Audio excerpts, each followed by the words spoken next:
The Dr. Ray Podcast is a co-production of Ave Maria Radio and EWTN Radio. Here's today's monologue with Dr. Ray Guarendi. I'm going to draw a parallel. I've seen various statistics on what percentage of kids lose their faith that they were raised in when they go to college. I've seen 50, I've seen 52, I've seen 85.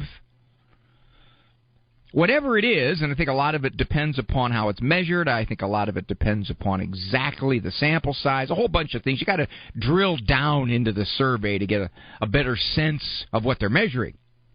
But I think it's safe to say that a significant percentage, and I'm going to say it's over half, of children who go to college come out the other side with either far less faith or no faith at all.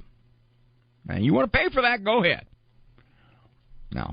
All right, there's qualifications there, but I'll just leave it at that. Why is this? Well, one factor is that these very, very smart professor types tell them in so many words why traditional religion is wrong, misguided, awful, terrible. It's done all kinds of horrible things to people over history. And another factor, a big factor, is that the college life is libertine. They have a lot of moral, how shall we say, looseness at college. So you begin to act that way. It's very natural. Correlation, you leave your faith.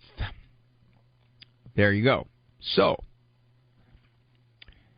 at age 20, 21, 22, these kids are influenced. They are influenced, right? That's recognized. That's Psych 101. You can be influenced by your peer group. We all are, but we've noticed that the younger you are, the more you are. At least from adolescence on. Now, where am I going with this? I saw several revelations, I guess. The people did not know they were being filmed because they were being interviewed, and they thought they were just sharing their ideas to a friendly interviewer, when in fact the interviewer was just seeking how they're planning on doing things or how they are doing things. And in a couple of the cases, one of the teachers was giddy because she was saying that children need to understand sexuality. They need to understand all the ins and outs of who they are sexually. And the younger, the better. That's right. Now, I think she was talking about K through 3. She said that in the sex education instruction that she was giving them,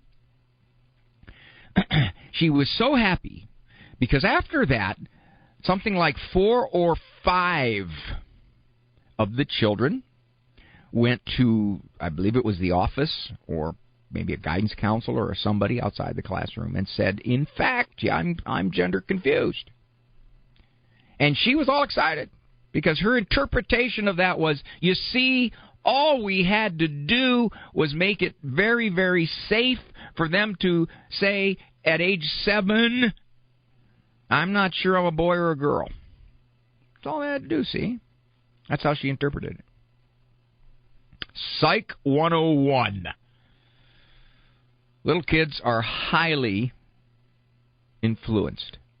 And she even used that word. She said we need to get to them when they're young and they're malleable. That's the word she used, malleable. So, given that,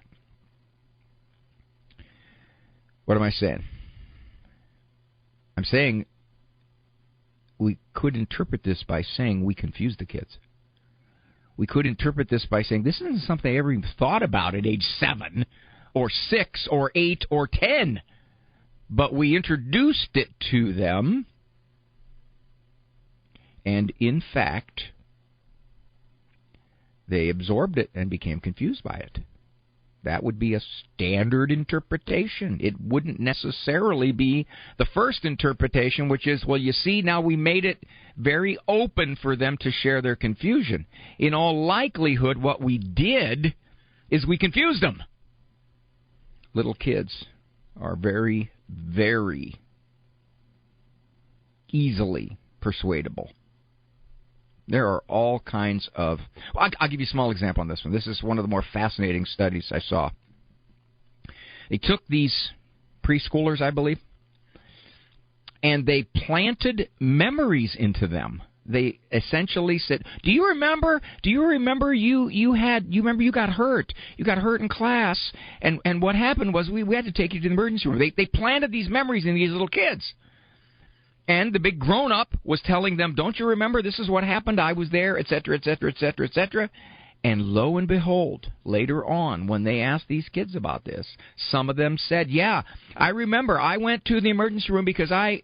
Exactly as they had heard from the big person. Psych 101. Kids are very malleable to ideas and thoughts, especially in areas that can confuse them. More of Dr. Ray's Monologues can be found on his website, drray.com. Monologues as well as full-length programs of The Doctor Is In can be heard at AveMariaRadio.net and EWTN.com/radio.